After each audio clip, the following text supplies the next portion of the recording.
मुलगा परदेशात गेला आणि सुनेने गोड बोलून आईवडिलांना घरातच कैदी बनवले. ती ओरडली नाही, मारलं नाही, पण प्रत्येक दिवस आमचा आत्मसन्मान संपवत गेली. शेवटी बापाने असा निर्णय घेतला की माधवराव हे एका बँकेतून निवृत्त झालेले साधे गृहस्थ. त्यांनी स्वतःच्या प्रॉव्हिडंट फंडचे सर्व पैसे लावून पुण्यात एक 2 BHK फ्लॅट घेतला होता. त्यांचा एकुलता एक मुलगा रोहन आणि सून सानिका त्यांच्यासोबत राहत होते. सानिका एका मल्टीनॅशनल कंपनीत मोठ्या पदावर होती. लग्नानंतर वर्षभरातच रोहनला कंपनीने 3 वर्षांसाठी जर्मनीला ऑनसाईट पाठवलं. सानिकाचा पुण्यातील प्रोजेक्ट महत्त्वाचा असल्याने ती रोहनसोबत गेली नाही. ती पुण्यातच सासूसासऱ्यांसोबत राहिली. रोहन जाताना माधवरावांना म्हणाला होता, बाबा, सानिकाला लेकीसारखं जपा, तिला काही कमी पडू देऊ नका. रोहन गेल्यानंतर पहिल्याच महिन्यापासून सानिकाने घरात हळूहळू बदल करायला सुरुवात केली.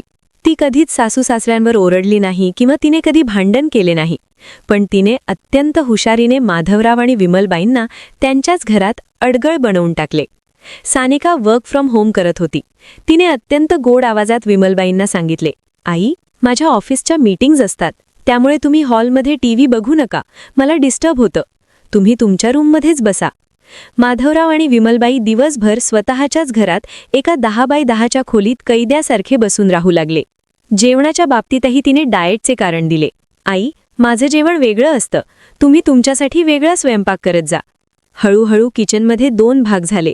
सानिका स्वतःसाठी बाहेरून महागडे पदार्थ मागवायची आणि म्हातारे आईबाप मुकाट्याने वरणभात खाऊन झोपायचे. विमलबाई आजारी असताना सानिकाने चुकूनही त्यांना 1 कप चहा करून दिला नाही.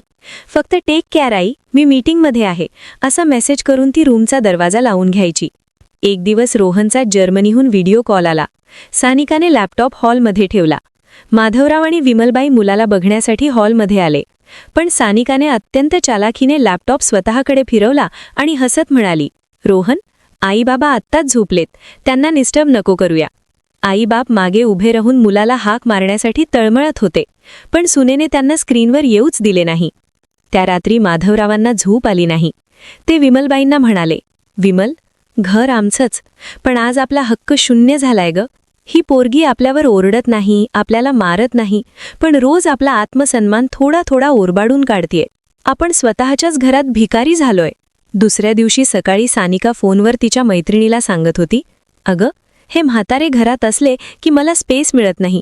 मी रोहनला सांगणार आहे की यांना एखाद्या चांगल्या वृद्धाश्रमात किंवा छोट्या 1 BHK मध्ये शिफ्ट करूया. त्यांच्याच शांतीसाठी चांगलं राहील. बापाचा तो ऐतिहासिक निर्णय आणि खोट्या प्रतिष्ठेचा स्फोट, हे वाक्य माधवरावांच्या कानावर पडले. त्यांच्या सहनशीलतेचा अंत झाला. त्यांनी रडत बसण्याऐवजी एक अत्यंत प्रॅक्टिकल निर्णय घेतला. संध्याकाळी सानिका ऑफिसचे काम संपवून हॉलमध्ये आली तेव्हा माधवराव आणि विमलबाई सोफ्यावर बसले होते. समोर सानिकाच्या कपड्यांच्या 2 मोठ्या बॅगा भरून ठेवल्या होत्या. सानिका आश्चर्याने म्हणाली, बाबा, या माझ्या बॅगा इथे का ठेवल्यात? माधवराव अत्यंत शांत पण अंगावर काटा आणणाऱ्या करारी आवाजात म्हणाले, सानिका, गेली 8 महिने आम्ही तुझा हा पांढरपेशा छळ मुकाट्याने सहन करत होतो, कारण आम्हाला आमच्या मुलाचा संसार मोडायचा नव्हता. तू आमच्यावर हात उगारला नाहीस, पण तू आम्हाला जिवंतपणीच मारलंस. तू आज रोहनला सांगून आम्हाला या घरातून बाहेर काढायचा प्लॅन करत होतीस ना? पण बाळा, तू एक विसरलीस, या घराच्या पाठीवर माधवराव जोशी हे नाव आहे. हे घर मी माझ्या रक्ताचं पाणी करून घेतलंय. सानिकाच्या पायाचा घाम फुटला. ती काही बोलणार तेवढ्यात माधवराव पुढे म्हणाले, ज्या घरात आमचा आत्मसन्मान नाही तिथे आम्ही मरेपर्यंत कुणाचे गुलाम बनून राहणार नाही. तुला तुझी स्पेस आणि प्रायव्हसी हवी आहे ना? मग तू अत्यंत मोकळेपणाने या घरातून बाहेर पडू शकतेस. तू कमवती आहेस, पुण्यात कुठेही फ्लॅट भाड्याने घे आणि तुझी प्रायव्हसी एन्जॉय कर. पण आम्ही आमचं हक्काचं घर सोडून कुठेही जाणार नाही. तुझ्या बॅगा भरल्या आहेत, कॅब खाली उभी आहे, गेट आउट. सानिकाच्या पायाखालची जमीन सरकली. तिला वाटले होते की हे जुने विचारांचे म्हातारे आईबाप रडत बसतील आणि आपण हळूच या घरावर कब्जा करू. पण माधवरावांच्या एका निर्णयाने सानिकाला अक्षरशः रस्त्यावर आणलं. तिने रडत रोहनला फोन लावला. पण जेव्हा माधवरावांनी रोहनला सगळं सत्य सांगितलं तेव्हा रोहननेही तिला खडे बोल सुनावले.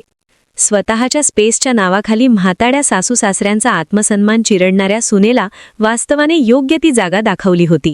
आईवडिलांना न मारता न ओरडता केवळ वागण्यातून त्यांचा छळ करणाऱ्या आधुनिक सुनेचा माज बापांनी कसा उतरवला ही अत्यंत वास्तववादी कथा तुम्हाला कशी वाटली